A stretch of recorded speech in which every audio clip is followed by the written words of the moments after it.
all the things that we revere as non-Christians, which are art, music, education, literature, science, and even other theistic systems, are all dependent upon or borrow from or have been deeply influenced by Jesus of Nazareth.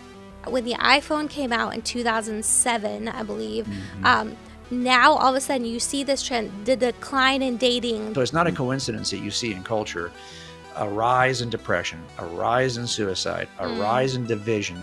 What could you do to leverage, to learn something from this? How can you identify your own idols? And I went through it and I'm like, uh-oh, I got some worship issues. I got some idolatry issues.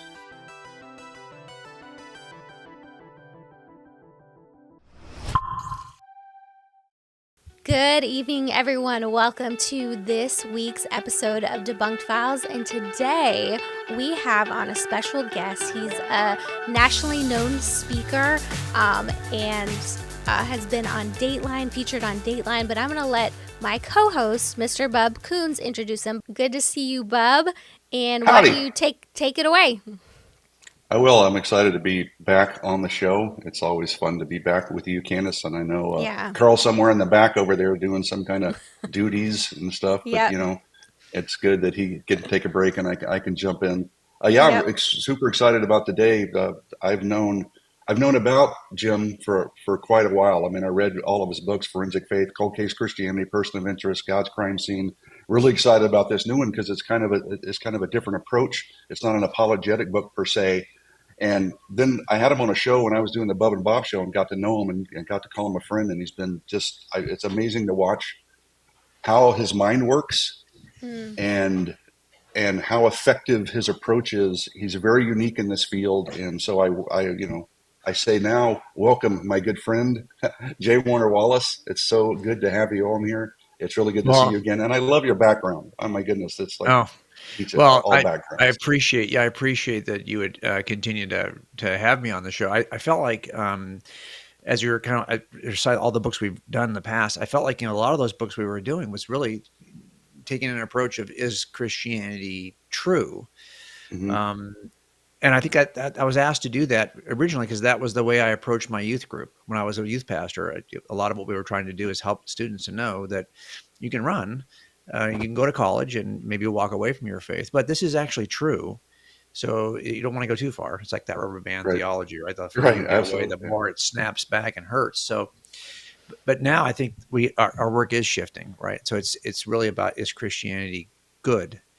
Not just, is Christianity true? It's both true and good. And so the last couple of books have really been trying to take the second side of that, which I think as you get older, I mean, I'm older now, and if at this age you can't at least leverage some wisdom, because you certainly can't run like you were when you were, you see this when you're a police officer. By the time you're in your 40s, you realize that you're too old to probably do the job, to do it well, right? Because guys just pull away from you, and you're thinking that dude's getting away, and you get comfortable with that. Call for backup. You put in the perimeters because you can't chase a guy down anymore. And I think that's where, and I talked about this to police officers who are aging and getting, if in the end of this, you haven't at least developed some wisdom based on the things you've experienced, then what really can we offer at this age in this profession? So that's why I think these books now in this season for us are really more about wisdom than they are about the evidence for Christianity. That's really interesting. Was there something that obviously you sat around with whoever helps you publish these or yourself, and you're like, okay, so I've done these 3 really great apologetics book, which is about the evidence for God. You switched a little with Person of Interest, which I think is a masterpiece. I'm not a patter on the back, but that book to me was one of the best books I've ever read, and it really, really helped me. And you're very a lot kind. of people may not know this about you, but you're also a really great artist. So you have all these great depictions and these graphics that you use that really kind of help to stick in the stuff. And I like that because I'm a video guy and a graphics guy. And I think that kind of stuff really, when you see it and hear it and see it again and read it, it really sticks in your head. But tell us, before we get into the new book, The Truth and True Crime, unpack just a little bit about the Person of Interest and why you wrote that and why you thought that was an important thing to write at the time. Okay, well, I wish I could give you some great theological or Yeah. philosophical perspective on this, but the Yeah. reality of it was I only started writing apologetics books because I wasn't planning on writing any books. I was working as a cold case detective, but I was a youth pastor when my kids were young enough to be in high school. And I was their children's director, one of the many directors we had at our church in children's ministry before that. And at the end of that, I was with Sean McDowell, who I met through ministry, and he was leading a team to Berkeley. And I have been doing this for a while, taking high schoolers to Berkeley in immersive trips, because Brett Kunkel at Maven is a good friend of mine. That's a great place to go, by the way, Maven, truth.com. Go there to see what they're doing. But we were taking these trips, and Sean McDowell said, "Hey, you should write a book about the stuff that you're using to train these students to get ready for these trips to Berkeley."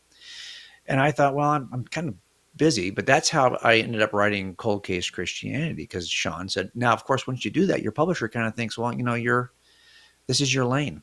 This is your unique. So I wrote 3 books in that genre. Right.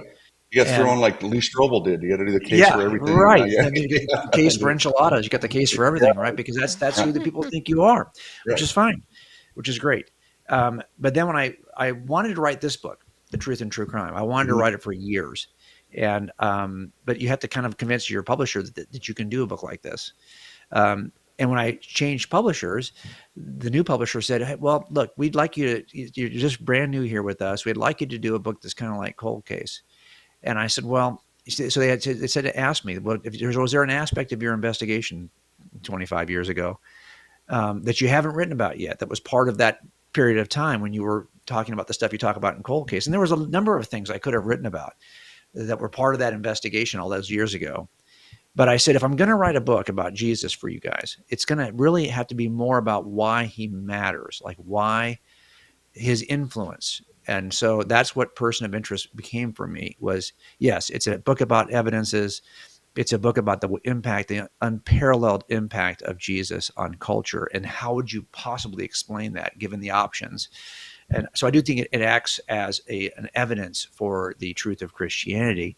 But what I really wanted to show in that book was that all the things that we revere as non-Christians, which are art, music, education, literature, science, and even other theistic systems, are all dependent upon or borrow from or have been deeply influenced by Jesus of Nazareth.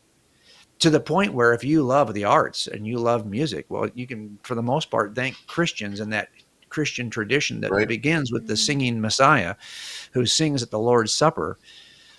This is something that I wanted to write about, because it turns out that things that matter to non-Christians are actually utterly dependent upon Christianity as we know them today. So Yep. that's what I wanted to do with Person of Interest. And this book was the book that I had to earn the right to write this book by writing Person of Okay. Interest Gotcha. first. So now here we are, finally getting to the book that I've been wanting to write for 5 or 6 years. And it really just was a book that I just saw there was so much stuff that you see working in murders that you think to yourself, wow, these are cautionary tales. So for sure, this is about how do we live better if you learn something from these investigations. That's number one. But also, these are principles about human flourishing that all secular studies affirm, but they're ancient. They're biblical. And we have just moved. And by the way, we have moved away from these principles at our own peril. And so it's not a coincidence that you see in culture a rise in depression, a rise in suicide, a rise in division, a rise in polarization, crime, and violence as Christianity is declining. That inverse relationship is not a coincidence. It's that we have moved away from the design of the designer. And when we do that, things start to go sideways. And that's what I think is happening in culture. But I can tell you at the same time, what I discovered in writing this book is that for a lot of even Christians, some of the basic claims of Christianity are becoming unpopular. So I've got a chapter in this book about marriage and a chapter about fatherhood. You would think those would be relatively uncontroversial topics, Right. but they're not, even within the church. We are waiting to marry. We don't marry early. We don't have kids early. And in terms of the culture, fatherlessness it's one of those hidden. It's not even hidden. It's so obvious, but people want to deny it. That fathers really don't matter. That family structure doesn't matter. That marriage doesn't matter. These are all kind of what might be seen as antiquated, outdated claims of Christianity that we could jettison and replace with something else. Yet all the secular studies show us the value of marriage and fatherhood, and that children raised by two biological parents in a low conflict setting have the best chance for success in every way we measure success. But we want to deny that and act as though any family unit will do. And of course, there's outliers. I mean, when you look at studies, you'll always find somebody who breaks the rule. Sure. But generally speaking, the data is pretty strong. And you have to really have a bias against this traditional view of marriage in order to interpret or run an experiment or to run a survey to try to demonstrate that it's not true.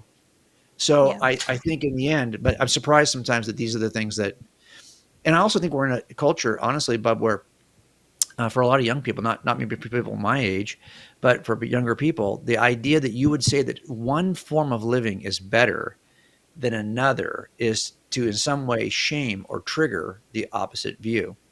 So if I say that marriage actually benefits us, are you single shaming? That's how it's seen. And if I say, well, that's where I was going to go with it when you said that. It's like you can't win. You can't win. And this victim, did these 3 or 4 things that surrounded herself with bad relationships or himself with bad friendships. Are you victim blaming?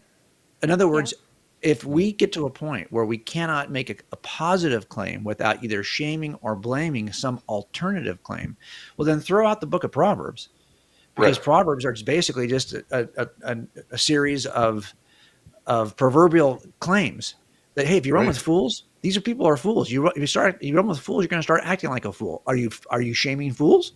I mean, what is what's the alternative view? Right. So the data shows that it's great to have a mom and dad in the house, and if they agree with the data, then they change it on you and go, well, then you're privileged.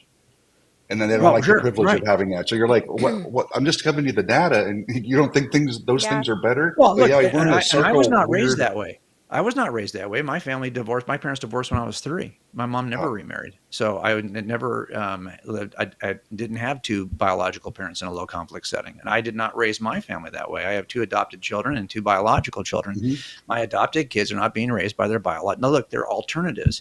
But I'm here to tell you that the data shows that if you'd be far better off if you weren't living in one of those alternatives. And that's why we have to. And by the way, if this is true, then we ought to prioritize. This is how I put it in the book. And I've got a story, a murder story that, and to be honest, it's not hard to find murder stories in which spouses do not take marriage seriously. Because it turns out if you watch Dateline, which I've been on more than anybody else, Jim Gaffigan does a great bit, the comedian, about how all of Dateline has become about marital murder. How they were the perfect couple, but at some point in this show, they're going to show you that one killed the other, and that's just often the case. So I think if you know in advance that there's a value in marriage, we ought to prioritize it. And that's what I talk about. It ought to be a trajectory decision. So when young people are like trying to figure out like what are the 3 or 4 most important decisions I'm about to make in the next 5 years out of high school, almost all of them, and I do this at Summit Ministries where I serve on the faculty there, and this is an immersive 2-week program for high schoolers in Manitou Springs, Colorado. Well, I will ask these folks, what do you think is the most important decision you're going to make in the next 5 years? Almost to a person, it'll be probably, what school am I going to attend and what career am I about to enter? Because I got to figure those things out and make that decision. Nowhere in that are they thinking spouse. Yet that ought to be, according to the data. Yeah. Because the data says that your life will benefit. You'll flourish at a much higher level based on your marrying the right spouse than finding the right job. What's interesting to me is that I know this interview is not about technology, but I saw a study recently, and you see those trends that when the iPhone came out in 2007, I believe, now all of a sudden you see this trend, the decline in dating, the decline in wanting to even have sex in high school, which actually is a good thing, but this just rapid decline since the use of the cell phone came out in 2007. It's crazy.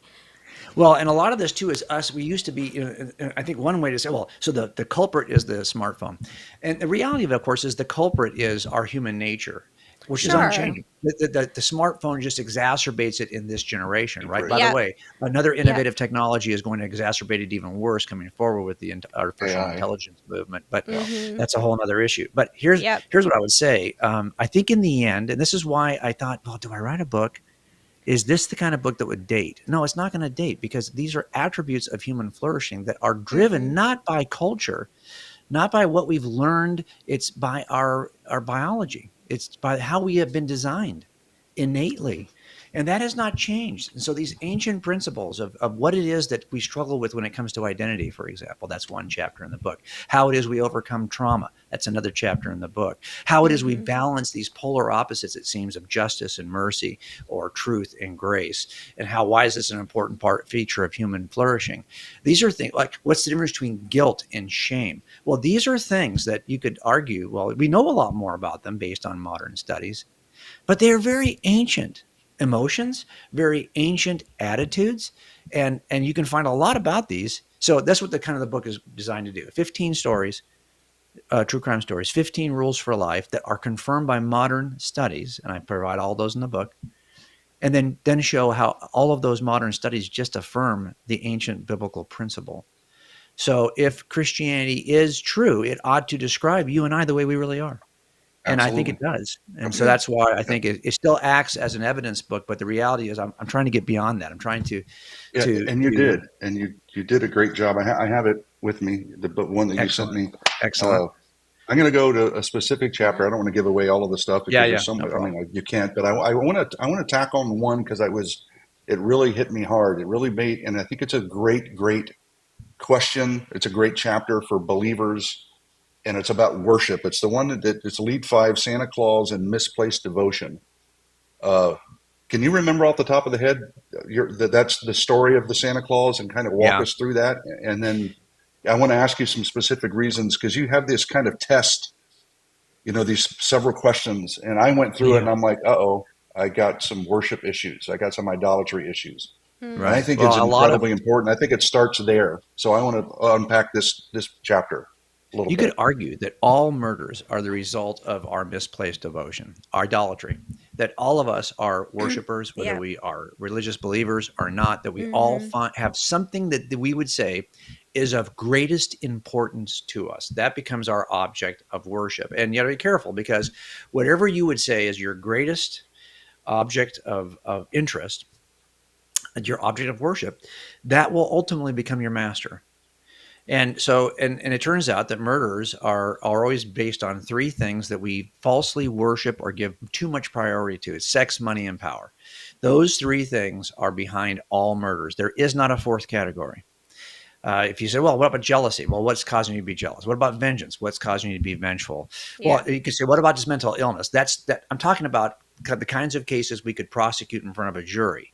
Because if you can be determined to be mentally ill, which is very rare, and people think, well, this he did something crazy. Look, people who are sane do crazy Right. things, and it doesn't mean Right. you're insane. It means that you are just capable in that moment. That's another chapter of the book. But the point is, Right. this idea of worship is so critical, and we have to get it right. What we do instead of worshiping the author of those things that are supposed to be for our good, sex, money, and power, because those things can be leveraged for kingdom building. They can be leveraged for the glory of God. We, though, take them instead of worshiping the God who provides those things, we stop Mm. one level short and we worship the things that God provides. And then we find ourselves twisting them, distorting them. So this is a story about someone who was part of our homeless community who at first glance, everyone loved this guy. He looked like Santa Claus. That's why they called him that. And he had the demeanor. I mean, just a sweet guy, no enemies. Why would what possibly could there be in one of those three categories? And what I try to show in this chapter is it turns out the guy who killed him, it didn't take a lot. So what you think it might be of importance in terms of money is probably based on your income level. But it turns out Mm-hmm.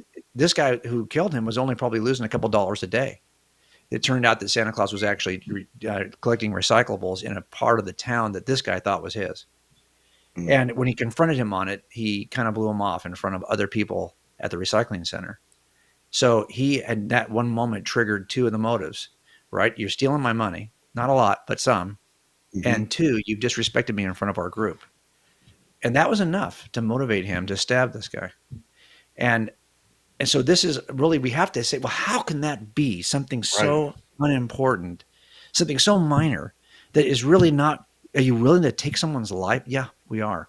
And a lot of times this is what happens in the cases I work. And then I wanted to ask the question, I do this in every chapter.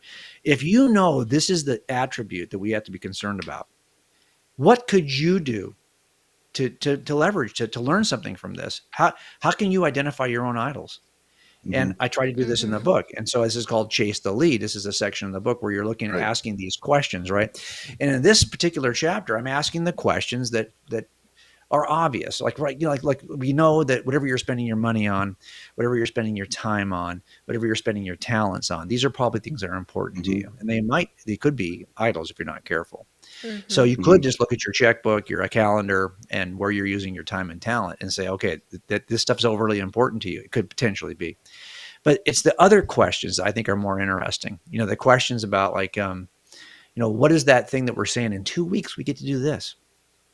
What are you eagerly anticipating? Yeah. Or what you What put is? on what I publicly proclaim, right?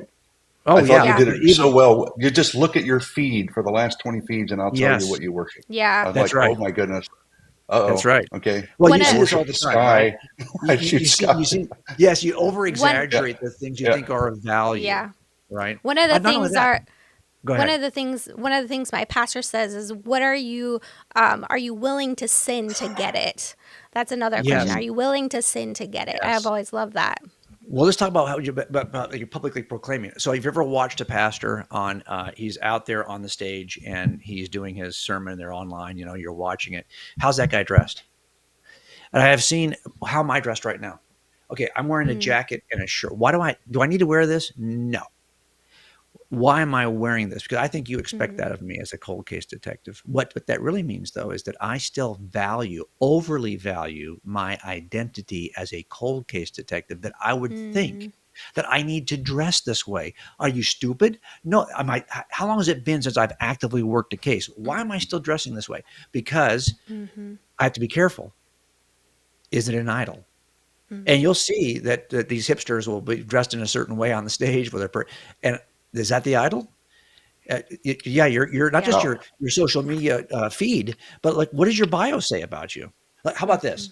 I think even more important is, like, what are you willing to submit your freedom to? Hmm. Again, we are That willing was to a be good one. Yep. mastered by the things that we think are idols. So if I said, well, I got to give away something in order to do this, it's probably an idol. Because why are you willing to submit your freedom on that? What are the things that mm-hmm, you trust? Whatever you trust, that's probably what you think is your savior. If you trust that I can get myself out of this financial situation, Right. you're never going to pray to God about it because you think you can save yourself. And this is the surrogate you have. Like, what is the thing, for example, that makes you the most angry when you see it online? Like, we are now listening to voices in podcasts and on YouTube that scratch our angry itch, Oh right? yeah. Because this guy or this gal is angry about the same things that I'm angry about. You might have an idol in there. mm, What are the things, for example, I could never question? Positions you hold that if I question, I'm just going to offend you deeply. Could be an idol. So those are the kinds of questions we try to look at in the book and say, hey, mm-hmm. we need to identify what the idols are. Now, that's easy. That's the easy part. Right. The hard Yeah. part Well, is I know releasing sometimes. them. Yeah. Yeah. Yeah, because here I am. I'm still wearing this stupid jacket. What am I to get? Okay, I know better, but we still do it. So I think that it's one thing to say, well, I can identify. It's another thing to say, well, I'm committed to making God God again. But in all these Yeah. cases we work, it turns out that it is some form. And if you worship power and respect and authority, it doesn't take much to offend you. If you Mhm. worship sex, you'll never be satisfied. If you Mm-hmm, worship money, then you'll always feel like you'll be stingy, you'll be less generous, you'll probably, never feel like you're always that trajectory trying to earn more. In other words, these things do Never have enough. master us. Yeah. Yeah. So we have to be careful not to falsely place, to misplace our devotion.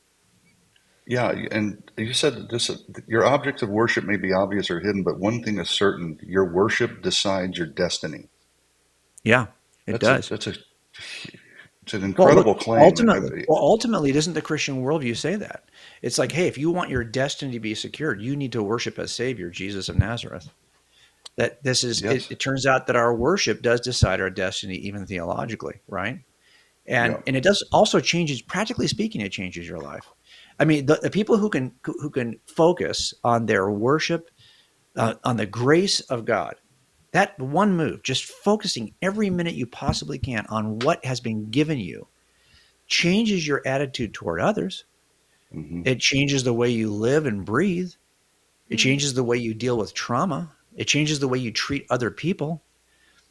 These are the things so Right. it's staying focused on that, right? Which is so Right. hard for temporal fallen creatures like us that we Mm. and all you're working when you're working these murders is just one episode after another of how Yeah, I somebody don't know how let you their do it. guard down. Yeah, and it says, well, you start Crazy. to lose your confidence. Hmm. Like it is always more. So the last chapter of this book is, I think, it's called "Every Kind of Stupid." And the idea here was that I wanted to talk about how our hopelessness is cured by the gospel. That everything you're feeling hopeless about, every kind of stupid that you're watching in the culture, and you're thinking, "Oh my goodness."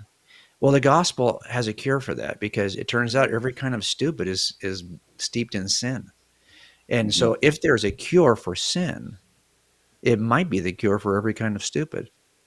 And that's so you could literally, I mean, that's something that might be the next thing I start writing about is how does the gospel address every Mm. kind of stupid? mm, But the reality of it is that we have to be, it turns out that hope rises when we believe that there is something beyond the grave that extends our persisting self. mm, So this is a worldview that says, no, actually you will live beyond the grave. Mm. And and that hope changes everything. The gospel changes everything, and mhm, that hope of life beyond the grave changes everything. That's just a different chapter in the book. But the point I'm trying to make with that is that you will see now. Look, there are Christians who don't thrive at high levels because they don't really even know or understand their Christian worldview very well. And Hmm. Keller used to say this all the time that if you're an atheist, the truth of it is that the world is coming to an end. The universe is coming to an end. And not only that, anything you do is going to be forgotten even long before that. I mean, you don't know what your great, great, great grandparents did, and nor Right. do you care. And your great, great, great grandchildren won't care either. And so this is all just going to vanish, and it's going to be meaningless if the Christian worldview is not true. In other words, he would say that if you want to be happy and content under an atheist worldview, you'd be wise not to think too deeply about your worldview. On the other Exactly. hand, if you want to be content and hopeful under a Christian worldview, you would be wise to think more deeply about the nature of eternity and Hmm. reality and what Jesus has done for us. And I think that if nothing else, when you write a book like this, you're basically saying, hey, can we pay more attention to what this worldview actually, the resources this worldview offers? Because it turns out that if you lived as though Christianity were true, you would have a pretty good life. Yeah, it's interesting where I'm going to go back to this chapter because I'm stuck on it. But it's what happened to the guy that killed Santa Claus? Because I think that is important the way that you phrase it at the end. Well, Tell and a us a lot little of this, about what happened to him. And you said he changed what he worshipped, and so tell us that story a yes. little bit. Well, sometimes what happens is we are so distracted by these other things we ought not be worshiping that the only way God can change that is to remove your access to all of those Hmm. things. And this is what happened to this guy, right? This guy really was not a killer. Um, and I think he was pretty shook up when all this happened in real time. So by the Yeah, time I you got said he to him was for the crying during the yeah, interview. Yeah, by the time I yeah, got the to him whole for the time. Yeah, interview, he was ready to confess to the entire thing because that's not who he was, but right. it's what he did. So Hmm. so then he finds himself in custody, which he still is in custody for the rest of his life. And now he's been all those things that might have been objects of worship are no longer available to him. And so now somebody gives him a Bible. And so the question the non-believer has is, well, do you mean to tell me you think this guy is now saved? Well, I think that the assumption is that somehow a killer is is less morally qualified to be in front of a holy God than the rest of us, Mm-hmm. when in fact we are Right. all unqualified to stand in Wretched. front Yeah. of a holy God. Yeah, it's that Luther. I think he would always talk about how we are so inwardly prideful, so turned inward on ourselves that we can distort everything. That even the good that Mm-hmm. we do as Christians is really for selfish reasons, that even that is not That's noble. true. It's still sin laden. That there's nothing that we never get to a point where we are doing something that God would say, "Oh, hey, good job." Right. So Mm-hmm. it's not like this guy in custody who now has been, his life has been tunnel vision down to the one object truly worthy of worship, that he has now redirected his devotion. Now you could argue, well, yeah, but if he wasn't in custody, he never would have done that. Well, maybe, Well, but it's not maybe. like God works that differently with us. He's going to No. take something. Maybe it's a Job experience where you lose your health, you lose your money, Right. you lose all the things that you thought were so important to you. I don't know, but I know this, that God often gets our attention in ways we wouldn't like. Yeah. I happen to be going through Job right now, and I'm getting ready to Yeah. do. I just Do the finished it. Did you? Okay, so we Yeah. I'm in chapter 19, so I got a long way to go, but I've been really kind of picking it apart line by line, and I'm getting ready to we do some marriage resiliency training with Billy Hmm. Graham Association in the summer, and these are all officers who have suffered through critical injuries that have just changed their life. And I mean, it's tragic, some of the things you hear. And but how do you help them? And as I look at that and realize that these tragic things that they're experiencing are are driving me to kind of learn more about our own experience of trauma. And that's one of Hmm. the reasons why. Actually, I think it was that experience of working with those officers and their wives, or officers and their husbands, who that really helped me to form the ideas that were in this book. We've been doing it for about 5 years, but Right. a lot of I wanted to focus because I could have, there was like 40 different topics I wanted to write about, and I originally was only going to write about 10, but it ended up being 15. But I think a Yeah. lot of it has come out of that work. Is like, how do we help people who are, like you said, you find yourself those things being removed from you thought were the most important things in your life, and largely it's the stuff that was in that question list. The stuff that you're willing to Right. sacrifice for, the stuff that you eagerly await, the stuff that a lot of it's identity. Look, that's another Mm-hmm. chapter in the book that I thought was super Yep. important, because it turns Yep. out that It's a good one. we will form our identity based on the things that we think are worthy of our worship.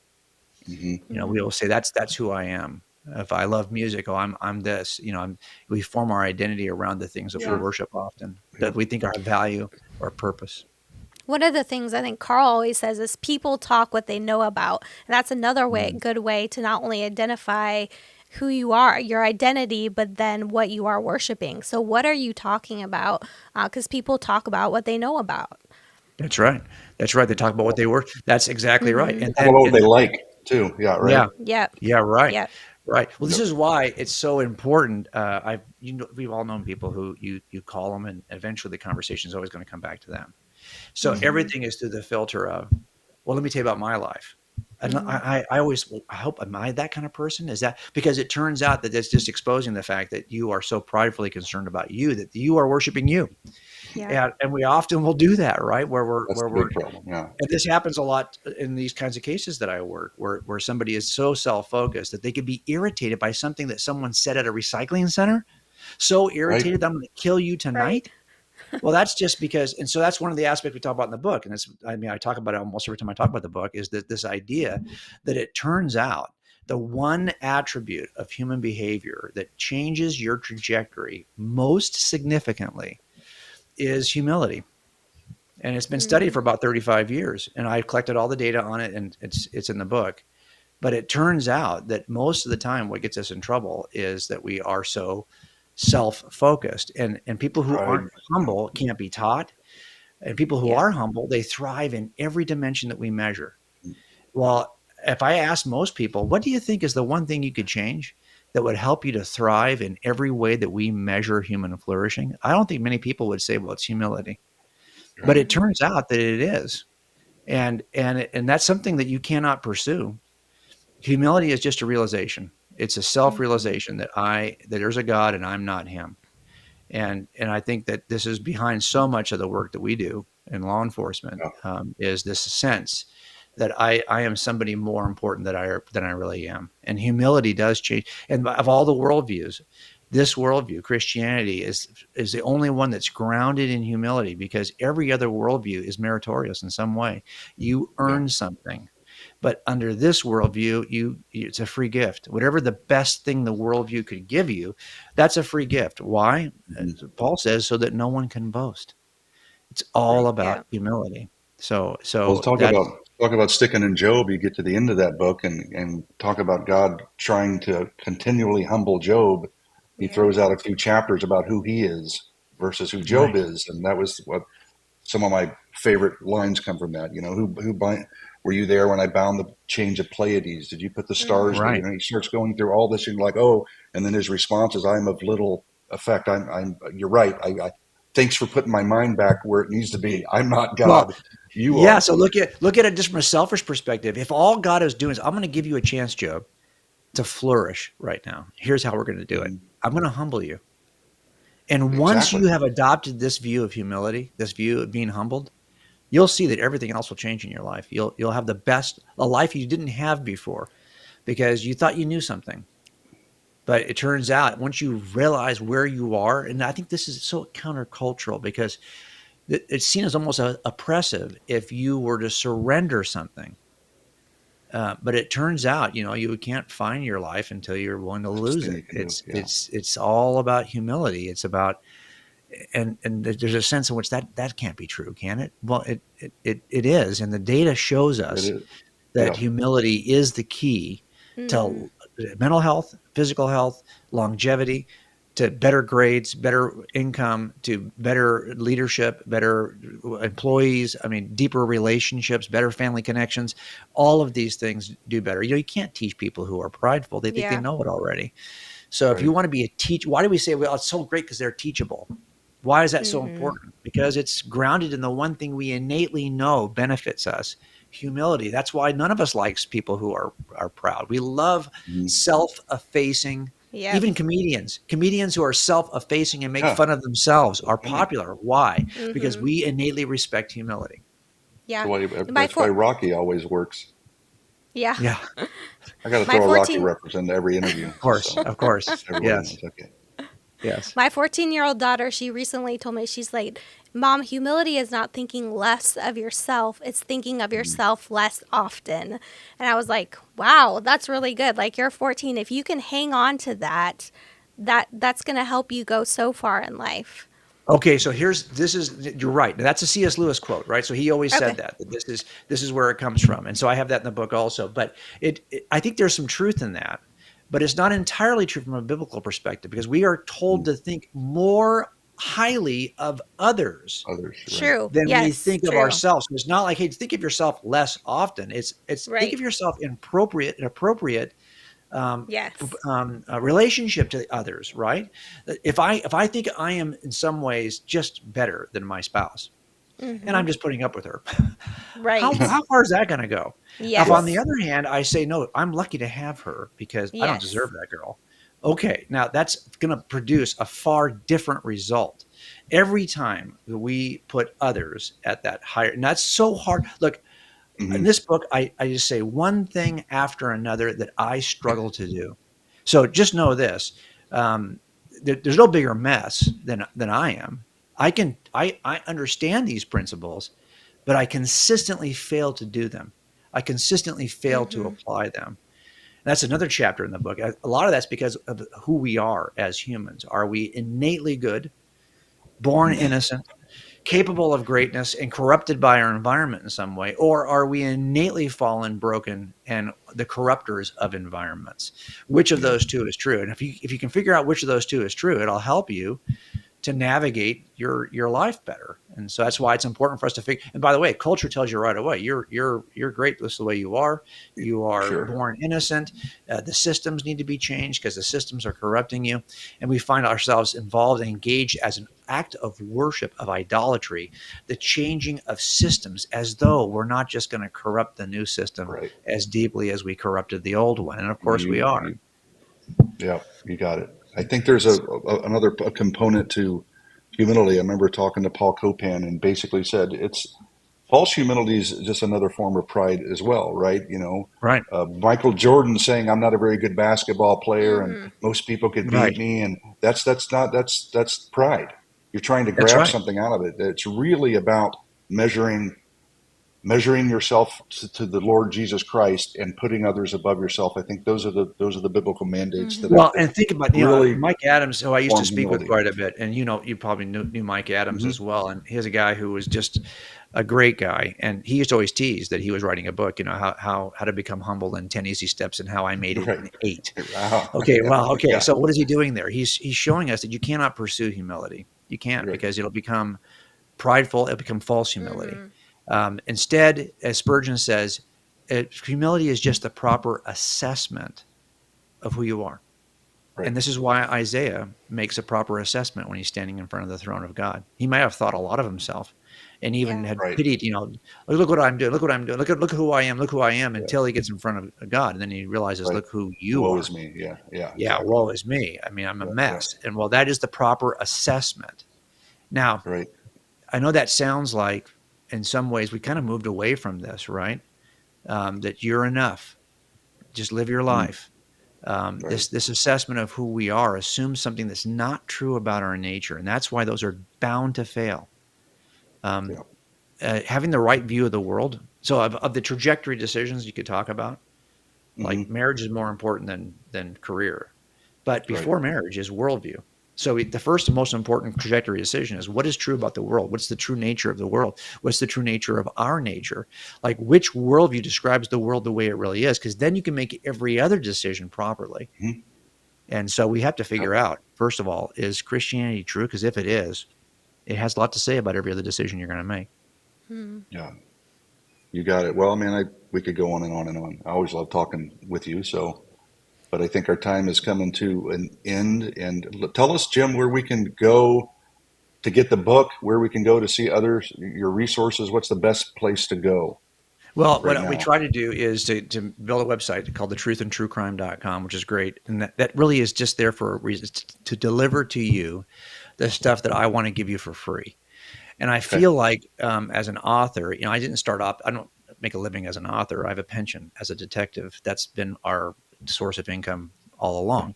And so I always say that if you're going to try to exhaust what you can get for free before you spend money on something. And so we've tried to produce content at coldcasechristianity.com for years that we're just Mm-hmm. trying to produce, and hey, take it. So when I write a book, I always produce a bunch of other things that go with the book that I want to Right. give you. So you won't Yep. feel like, Nice. hey, all you're getting is a book. So for this, now we've shifted over. If you want to take our 30-session case makers course, which is 10 and a half hours, video driven, but all kinds of fill-ins, all the stuff you want to do to become a good case maker, make the case for Christianity. Well, that's available for anyone who purchases this book. And you can get Mm-hmm. that information at thetruthandtruecrime.com, along with the Okay. PowerPoint for this book, all kinds of videos that go along with this book. And eventually, we did also film a 16-session small group curriculum, which I haven't Oh, really nice. talked about much. I got to look and see if it's even online Is it? at Yeah. Right Now Media. I think it is already online at Right Now Okay. Media. But I think if you've got Right Now Media through your church, you'll find those sessions Okay. are it's a longer course because it's 16 sessions. But I Yeah. Mm. think you'll find that it's super helpful to kind of illustrate the things we talk about in the book. And they did a great job. I'm grateful to Right Now Media for doing a great production job Good. on that Yeah. on I that think I series. saw some of that stuff get Yeah. filmed, so I'm excited to see Good, that good. stuff. Yes, yes. I was kind of trying to So, post along the way. yeah. I did want to ask you, like, what Yeah. age would you say this book is appropriate for, Jim? What, like, Well, teenagers on up, or is it more for adults? How do you see it? What audience do you see it for? I write everything for high schoolers, but I Okay. realize that most of my audience are not high schoolers. But Yeah. my feeling is that I expect more of high schoolers. Mm. So when I was a youth pastor, I always said, hey, we can teach these guys at the college level, no problem. They will pull themselves up. And I even had junior hires in my ministry. And I Mm-hmm. found that they would rise to the occasion because Yeah. they were interested, and we made it visual. So we try to make the books Mm-hmm. visual. We try to tell stories, and then we try to turn corners. And I think, look, Okay. if I'd have known this stuff early, I could have prevented some stupid stuff that I did too. And unfortunately though, this is the kind of book you're writing in your 60s, because now you've got enough years of stupid to figure out how to talk about it. But the reality of it is, I do want high schoolers to read it. But again, you got to ask as a parent, are you the kind of like I remember thinking when we did the videos, I wonder, can we talk about violence in crime scenes? I would think so, since it's all over true crime on TV. Yeah. But I think a lot of people are like, well, this might be a little bit too harsh for a Christian audience. Yeah. I don't think so. But given that the fact that there's popularity of ID Channel and True TV and Oxygen, huge. All the podcasts exactly.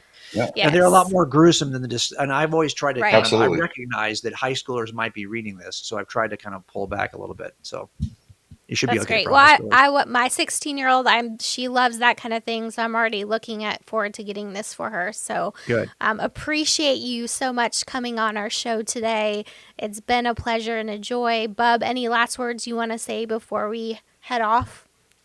No, I really appreciate it. It's really good to see you. I mean, if you haven't read J. Warner Wallace's book, I'm going to tell you it's a very unique. It's very entertaining, but it's also so full of education and insights and wisdom from scriptures that he's in, from cases he's been on. And that's the unique. It's so readable and so easy to digest, and you come away with learning new insights in new ways. So go out and get this book, The Truth in True Crime, but also look at his library before all the other books that I've read that are outstanding.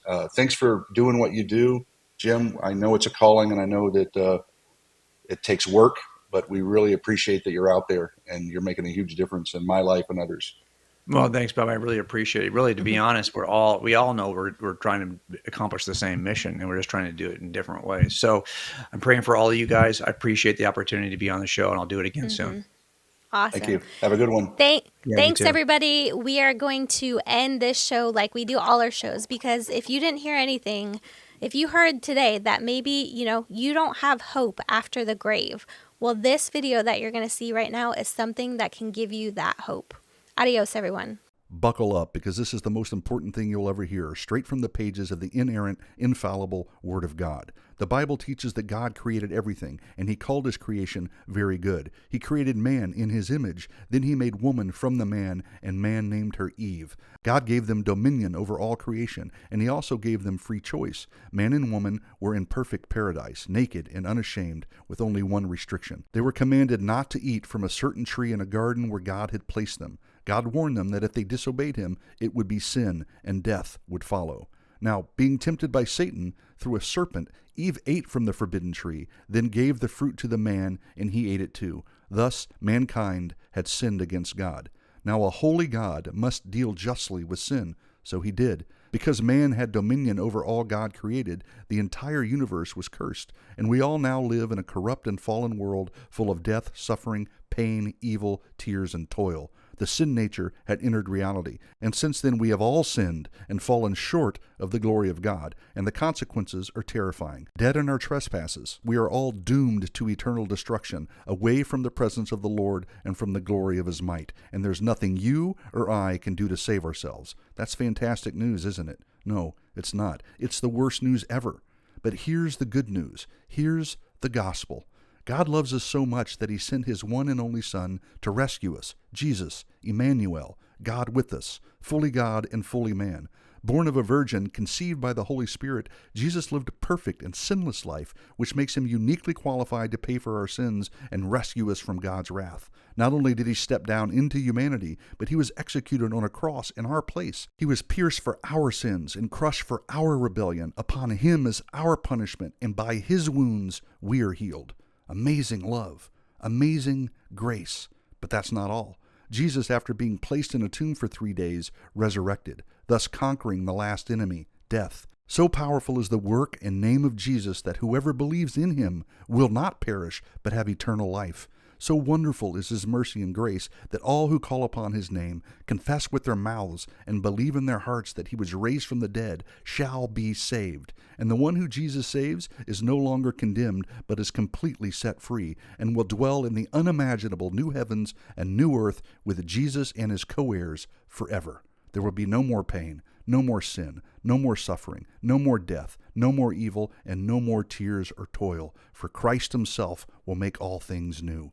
This is the full gospel, and like I said, the most important thing you'll ever hear.